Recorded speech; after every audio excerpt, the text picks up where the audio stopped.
The rain wasn't just falling, it was a physical assault. It hammered the thin metal skin of the operations tent at Bagram Airfield, each drop a tiny fist pounding in a chaotic rhythm. Inside, the air was thick with the smell of wet canvas, stale coffee, and rising panic. On the main holographic map, a cluster of 5 red icons blinked weakly in a deep, jagged canyon in the Hindu Kush Mountains. SEAL Team Marco. Pinned down. Comms were shot. One of them was bleeding out. Chief Warrant Officer Anya Sharma stood just outside the circle of command staff, her arms crossed tight against her chest. She was a ghost at this gathering, present but unseen. Her flight suit, still damp from a pre-dawn maintenance check on her HH-60 Black Hawk, felt cold against her skin. She wasn't a SEAL. She wasn't a Green Beret. She was a pilot, a glorified bus driver in the eyes of men like Colonel Davenport, the man currently scowling at the map as if his glare alone could will the storm to break. Monsoon hit 3 hours early, Davenport barked, his voice a gravelly mix of frustration and authority. Winds are gusting to 70 knots. Zero visibility. We can't get a drone up, let alone a rescue bird. A young lieutenant, his face pale, spoke up. Sir, what about the 160th? Night stalkers fly in anything. Davenport shot him a look that could curdle milk. The night stalkers are on a priority mission for General Matheson. They're halfway to the Iranian border. They're not an option. He turned back to the map, his jaw tight. Marco knew the risks. They're SEALs. They'll hold their ground or they'll adapt. The unspoken words hung heavy in the air. Or they'll die. Anya felt a cold not form in her stomach. She knew Marco team. She'd flown them on a dozen inserts. She knew the dry wit of their leader, Lieutenant Commander Thorne. She knew the picture of the smiling toddler, their medic. Pops, kept taped to his helmet. These weren't just red icons on a map. They were men with families, with lives that were slipping away with every tick of the clock. Anya had been a pilot for 12 years, and she'd spent 10 of them hearing the same tired lines. She was too small, too methodical. She didn't have the right instincts. Davenport had been her most vocal critic since he took command. He'd grounded her for a week last month for an unauthorized engine modification, a tweak she'd made to the fuel injectors that gave her Black Hawk, the Valkyrie, an extra 8% power in high-altitude conditions. He called it reckless. She called it survival. Now, that very recklessness might be the only thing that could save 5 of the best soldiers on the planet. She watched Davenport dismiss the possibility of a rescue, his tone final, a judge handing down a death sentence. He was writing them off. The injustice of it burned in her throat, hot and acidic. He was choosing protocol over people, risk assessment over courage. She thought of her father, a grizzled old Air Force mechanic who'd always told her, the machine is only as good as the soul flying it. Don't ever let a man in a clean uniform tell you what your bird can and can't do. The memory was a spark. It caught fire on the fuel of her frustration, and a quiet, unshakable resolve began to harden within her. While the command staff debated the political fallout of losing a SEAL team, Anya slipped away from the tent, the roar of the storm swallowing. The sound of her footsteps, she moved through the deluge, her boots splashing through deep puddles that had turned the base into a muddy swamp. The wind tore at her, trying to push her back, but she leaned into it, her destination fixed in her mind. Hangar 4. Home of the Valkyrie, her co-pilot, a young, by-the-book warrant officer named Ben Carter, was running diagnostics when she climbed into the cockpit. He looked up, surprised. Chief, what are you doing here? We are grounded. Colonel's orders. Anya didn't answer. She strapped herself into the pilot seat, her movements fluid and practiced. Her hands flew across the instrument panel, flipping switches, bringing the dormant beast to life. The familiar whine of the turbines spinning up was a comforting symphony. Anya, what's going on? Ben asked, his voice laced with a nervous energy that bordered on fear. You heard the colonel. No one flies in this. Marco is out there. Ben, she said, her voice steady, betraying none of the turmoil inside her. She pulled her helmet on, the world outside muting to a dull roar. They're not going to make it without a ride. This is insane, he protested, his eyes wide. We'll be court-martialed. Davenport will have our wings before we even clear the wire. Anya looked at him then, her gaze so intense it seemed to pin him to his seat. I'd rather be on the ground wishing I was in the air, than in the air wishing I was on the ground, she said, echoing the old pilot's creed. But right now, there are 5 men on the ground who are wishing, praying, for a miracle. I'm not going to sit here and listen to their prayers go unanswered. The hangar doors were already opening, a pre-flight check she'd ordered hours ago on a hunch. The storm raged outside, a wall of black, churning chaos. It was a monster. Flying into it was suicide. But leaving those men to die was worse. Ben stared at her, then at the howling abyss beyond the hangar doors. He saw the set of her jaw, the unwavering fire in her eyes. He knew that look. It was the same look she'd had 6 months ago when she'd flown into a blizzard to rescue a downed C-130 crew, landing on a glacier that should have been impossible. She was going. With or without him, Dottie let out a long, shaky breath and began strapping himself in. You're going to be the death of me, Sharma. Anya gave him a grim smile. Not today, Carter. Not today. She pushed the collective, and the Valkyrie lifted off the ground, light as a feather. She hovered for a moment, the machine vibrating with power, eager to be unleashed. The tower was already screaming in her ear, demanding she stand down, repeating the colonel's orders. She reached down and switched her comms to a secure, encrypted channel, silencing the angry voices. There was only one voice she needed to hear now, Lieutenant Commander Thorne's. She angled the Black Hawk toward the mountains, toward the heart of the storm. The wind slammed into them, a solid wall of force that made the entire aircraft shudder. Rain lashed against the cockpit glass, so thick it was like flying underwater. Alarms began to blare, warning of wind shear, of catastrophic system failure. Anya ignored them. Her hands were steady on the controls, her focus absolute. She was flying blind, relying on her instruments, her gut, and the deep, intimate knowledge she had of her machine. She was pushing the Valkyrie to its absolute limit, and beyond. But as she flew deeper into the churning darkness, a single, chilling thought cut through her concentration. This storm wasn't just weather. It felt wrong. Unnatural. The way the lightning arced, the way the wind seemed to have a malevolent intelligence. It felt like it was hiding something. The sound that came next would change everything. It wasn't thunder. It wasn't the wind. It was a low, resonant hum that vibrated through the very bones of the aircraft, a sound that didn't belong in a storm. It was the sound of something waking up. And it was right in front of them. The hum grew into a deep, gut-wrenching thrum that vibrated through Anya's flight suit and into her bones. It was a sound of immense power, and it was coming from the direction of the canyon. On the ground, Lieutenant Commander Thorne and the 4 remaining members of Marco team heard it too. They were huddled behind a cluster of granite boulders, the freezing rain soaking through their gear. Pops was working desperately on their wounded point man, Miller, whose breathing was shallow and ragged. "What is that?" whispered a young SEAL, his face barely visible in the gloom. Thorne didn't answer. He was listening, his senses on high alert. He'd been in these mountains 100 times. He knew their sounds, their rhythms. This was alien. He risked a glance over the boulder. The storm was a nightmare of swirling snow and rain, but through a momentary gap, he saw it. A faint, pulsing blue light, emanating from a peak on the opposite side of the canyon. It was a soft, ethereal glow, completely out of place in the violent landscape. Every instinct screamed at him. It was a trap. The ambush, the storm, the strange light, it was all connected. They hadn't just been hit by insurgents. They'd stumbled into something far more sophisticated. In the cockpit of the Valkyrie, Anya's instruments were going haywire. Her navigation system flickered and died. Her altimeter spun uselessly. The blue light was wreaking havoc on her electronics. EMP. It's an EMP pulse. Ben shouted over the intercom, his voice tight with panic. "Anya, we are blind."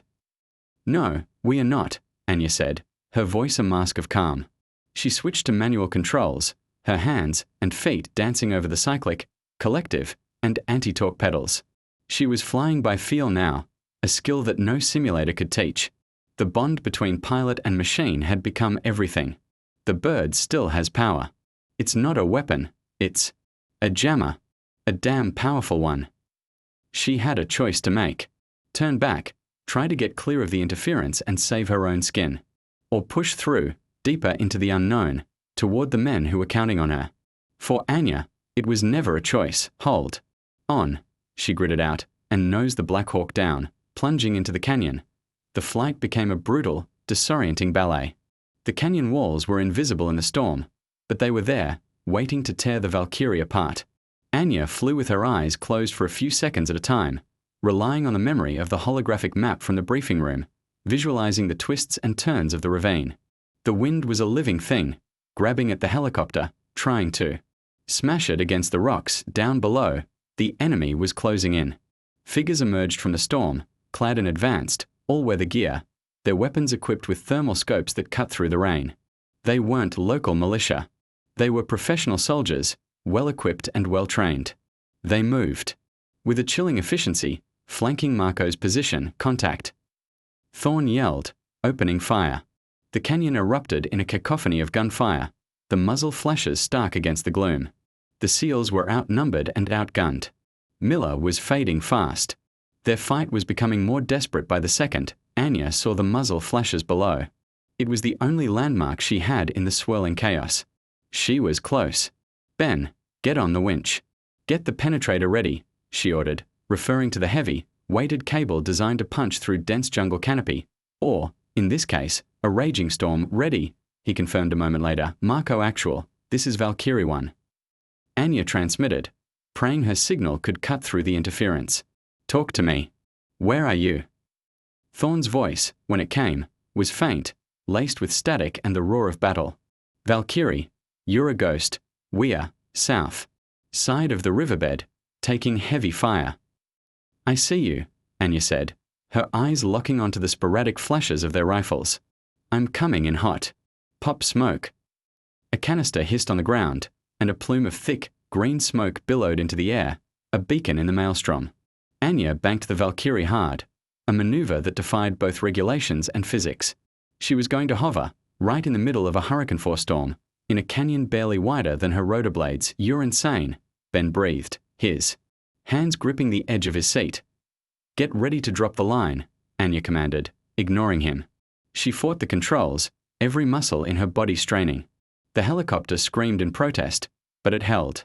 She was a master artist, and the storm was her canvas. The winch cable snaked down through the rain, the weighted end swinging wildly. In the wind. On the ground, the SEALs saw it. Hope, tangible and real, descended from the heavens. Hook him up. Thorn ordered, pointing at Miller. Let's go. They clipped the wounded SEAL onto the line just as the first enemy soldiers broke through their perimeter. The firefight became a desperate, point-blank struggle for survival. His on. Get him up. Thorn yelled into his radio. Hauling him up. Ben responded, his hands flying over the winch controls. But as Miller's body began to rise, the blue light on the mountain peak intensified. The low hum became a deafening roar. A new sound joined the chorus, a high-pitched, whining shriek. Anya's blood ran cold. That was the sound of a weapon system locking on. Anya, we've got a lock. Ben screamed. Something is targeting us. She looked up, through the rain-streaked glass of the cockpit, toward the source of the blue light. A section of the mountainside slid away, revealing a hidden bunker. From within, the sleek, menacing shape of a missile launcher emerged, tracking their every move. It wasn't a jammer. It was a weapon. A highly advanced, surface-to-air missile system, hidden deep in the mountains. They hadn't just flown into a storm. They'd flown into the kill box of an enemy they didn't know existed. The SEALs weren't the primary target. She was. The missile launcher fired. A streak of white-hot energy shot through the storm, screaming directly toward the Valkyrie. There was no time to react, no room to maneuver. They were trapped between the canyon walls, a wounded man dangling beneath them, with a missile about to turn them into a fireball. The world slowed to a crawl. Anya saw the missile, a spear of pure energy, closing the distance in a heartbeat. Her training, her instincts, her father's words, it all converged in a single, desperate moment of clarity. She couldn't evade. She couldn't outrun it. But she could do one thing. Cut the winch, she screamed. Ben's eyes went wide with horror. What? Miller's on it. Now, Ben. It was a terrible choice. Sacrifice one to save everyone else, or die together. Ben slammed his hand on the emergency release button. The cable snapped, and Miller's stretcher, just feet from the helicopter door, plunged back toward the ground at the exact same instant. Anya threw the Valkyrie into a violent, uncontrolled spin. She jammed the cyclic stick hard left and stomped on the right pedal, forcing the helicopter into a maneuver that should have torn it apart. The aircraft corkscrewed downwards, a falling leaf in a hurricane. The missile, tracking the helicopter's heat signature, couldn't compensate for the sudden, drastic change in altitude and trajectory. It screamed past, missing them by inches, the heat from its exhaust scorching the side of the cockpit. It slammed into the opposite canyon wall with a deafening explosion, sending a shower of rock and debris raining down. The Valkyrie was still plummeting. Anya fought to regain control, her arms aching with the strain. The G-forces were crushing, threatening to black her out. With a final, desperate heave, she pulled the helicopter out of the dive, its skids scraping against the granite rock face. With a sound of tearing metal, they were alive. But they were crippled. Damage report. Anya gasped, her lungs burning. Port engine is hit. We are losing hydraulic pressure. Ben yelled back, his voice shaky. The tail rotor is screaming. Like a banshee. I don't know how long we can stay in the air. On the ground, the SEALs had watched in stunned silence. They'd seen Miller fall. They'd seen the missile. They'd seen the impossible maneuver that had saved the helicopter. Their fleeting hope turned to ash. The pilot had cut them loose. They were on their own again, and now their only way out was crippled and bleeding hydraulic fluid. Thorne dragged Miller's stretcher back behind cover. Miraculously, the fall into a deep snowdrift hadn't killed him, but he was fading. The enemy, recovering from the shock of the missile blast, was regrouping, pressing their attack with renewed ferocity. Valkyrie, what's your status? Thorne transmitted, his voice grim. We are still flying, Anya's voice crackled. Back, strained but defiant. But not for long. That weapon, it's not on any intel report I've ever seen. Tell me about it, Thorne grunted, firing a burst from his rifle. They knew we were coming. This whole thing was a setup. Anya's mind was racing. The jammer, the advanced soldiers, the hidden missile system. This was a sophisticated enemy. And they had a technological edge. But why? What were they protecting in this desolate canyon? Then she saw it. As the smoke from the missile impact cleared, she noticed something odd about the bunker the weapon had emerged from. It wasn't just a military installation. Wires and thick cables snaked out from it, leading down into the canyon floor, disappearing into a deep, dark fissure in the earth. It was a power source, and it was feeding something massive. Her mission had just changed. This wasn't just about rescuing 5 SEALs and more. This was about uncovering what was hidden in this storm-racked canyon. The risk had escalated beyond their own survival. This had potential national security implications. Thorne, I'm not leaving you, Anya said, her voice hardening with a new resolve. But I can't land. I can barely fly. I need you to do something for me. Name it, he replied without hesitation. I need you to get to that bunker, she said. Find out what they're hiding. I'm going to draw their fire, give you an opening. You'll be a sitting duck. Thorne protested. I'm already a sitting duck, she shot back. At least this way, I can be a useful one. Before he could argue, she pushed the crippled Valkyrie forward, flying directly toward the missile launcher's position. It was a suicide run. She was presenting herself as an easy target, a deliberate sacrifice to buy the SEALs the time they needed. The missile launcher began to track her again. The high-pitched whine of its targeting system filled the cockpit. Anya, what are you doing? Ben cried out, his knuckles white. My job, she said simply, but as the launcher prepared to fire its second, fatal shot, a new alarm blared.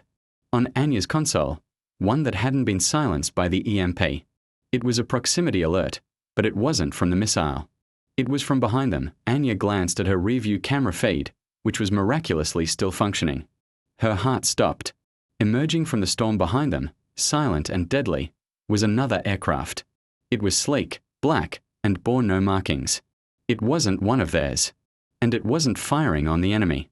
It was positioning itself behind the Valkyrie, lining up a shot. They hadn't just stumbled into a trap. They had been herded into it. And the Shepherd was about to join the slaughter. The appearance of the unmarked stealth helicopter was a devastating twist. It was a predator, sleek and silent, and its presence confirmed Anya's darkest suspicion. This was a conspiracy. Someone with immense resources wanted them dead, and whatever was in this canyon kept secret. Who the hell is that? Ben shouted, his voice cracking. Not friends, Anya said, her mind working furiously. She was trapped. A state-of-the-art missile system in front of her, a ghost helicopter behind her, and a failing aircraft beneath her. The words of Colonel Davenport echoed in her head. She's reckless. A liability. A surge of defiant anger burned through her fear. She would prove him, and everyone else, wrong. She would get these men out. Thorne, we have a new problem, she transmitted, her voice tight. Ghost aircraft on my 6. They're not hostile to the ground forces. On the ground, Thorne saw it too.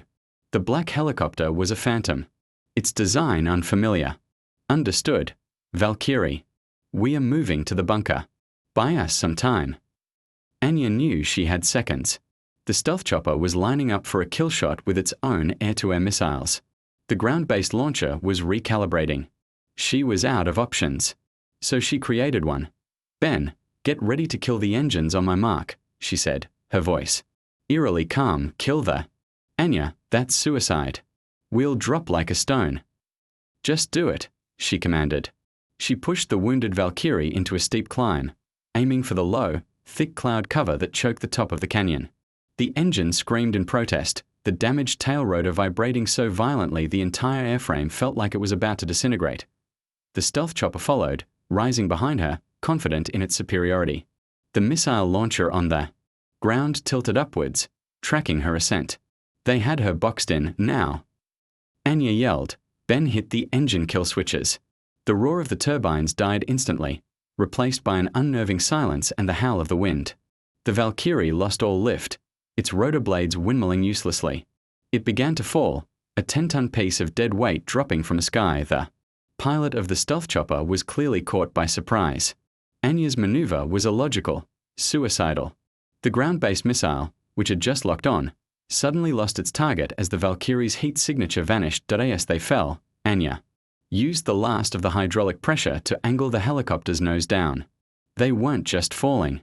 They were diving, aiming for the narrowest part of the canyon, a sliver of space where the stealth chopper couldn't easily follow. Restart sequence, Ben. Now, she ordered. Ben's hands flew across the console, initiating the emergency.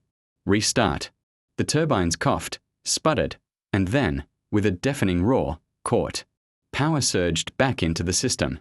Anya pulled back hard on the cyclic, the rotor blades biting into the air, arresting their fall just feet from the raging river below. They had survived. The maneuver had been a desperate gamble, a 1 in a million shot, but it had worked.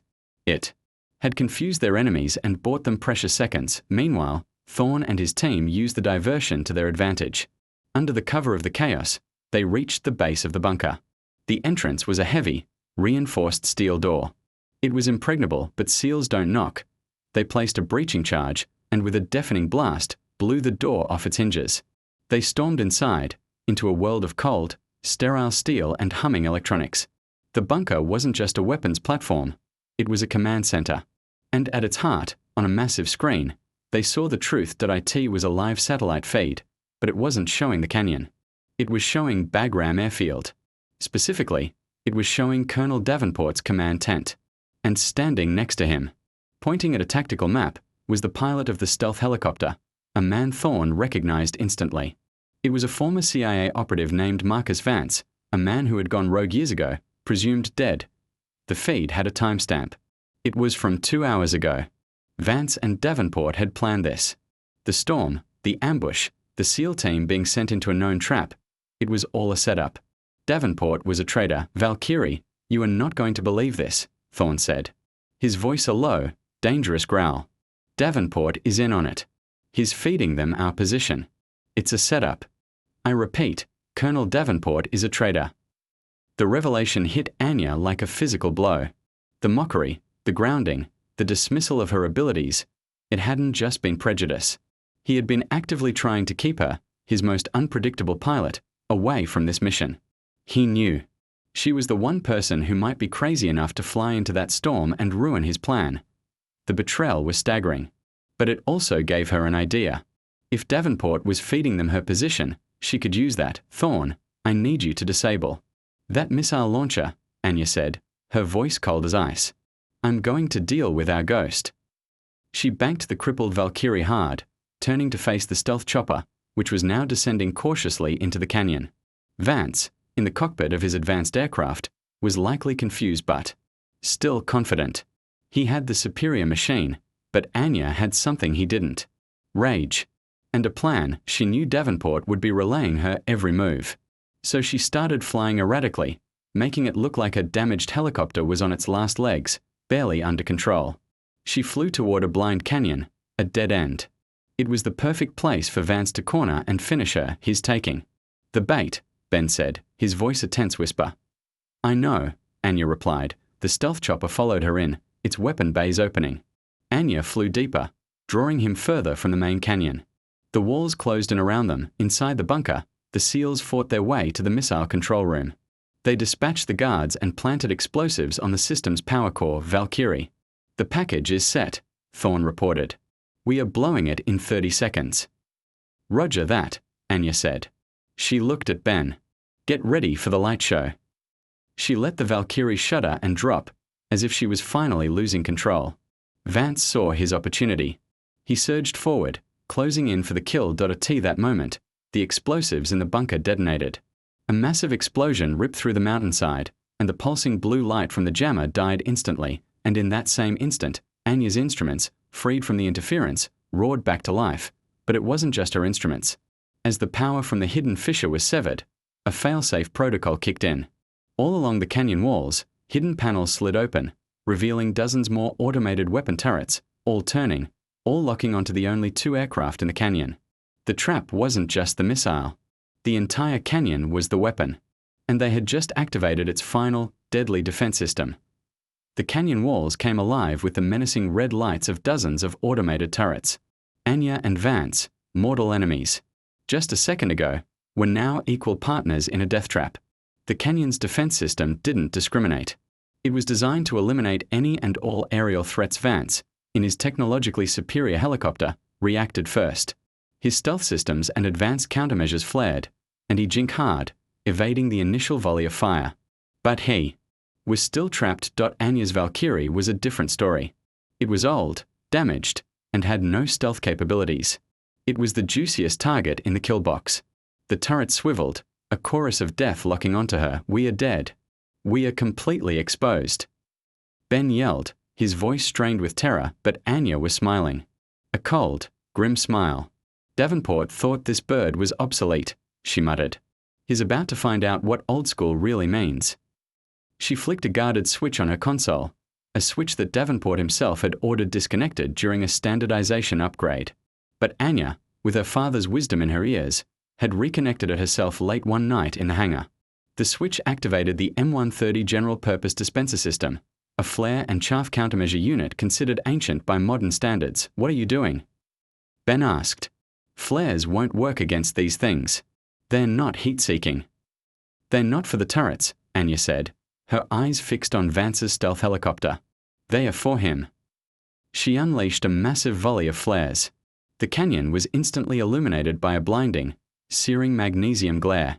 The light was so intense it overloaded the optical sensors on the automated turrets, causing them to momentarily reset. More importantly, the brilliant, chaotic light completely blinded Vance. His advanced helmet-mounted display, designed for low-light conditions, was overwhelmed. He was flying blind, in a narrow canyon filled with obstacles. Anya, however, was flying by memory. She had spent the last 10 minutes being chased through this very canyon.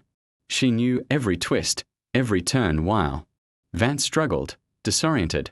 Anya did the last thing he would expect. She flew at him. She pushed the wounded Valkyrie to its maximum speed, its frame groaning in protest, on a direct collision course. Vance, his vision clearing just in time, saw the Black Hawk bearing down on him. He panicked. He broke hard, pulling his helicopter into a steep, uncontrolled climb to avoid the collision. It was a fatal mistake. He flew directly into the firing line of a dozen turrets that had just finished rebooting. They opened fire in unison. A storm of high-explosive rounds tore through the stealth helicopter, ripping it apart in a spectacular mid-air explosion. The man who had orchestrated their demise, the man who believed in the infallibility of his technology, was consumed by a primitive storm of steel and fire. Poetic justice, delivered at 500 knots. The explosion of Vance's chopper took out a section of the canyon wall, and with it, a number of the turrets. It created a gap. An escape route. Anya didn't hesitate. She dove for the opening, flying the Valkyrie through the smoke and fire, the heat from the blast washing over her cockpit. They were out. She circled back and saw the SEALs emerging from the ruined bunker, waving. She brought the helicopter into a shaky, one-skid landing on a narrow ledge, the damaged engine sputtering its last breath.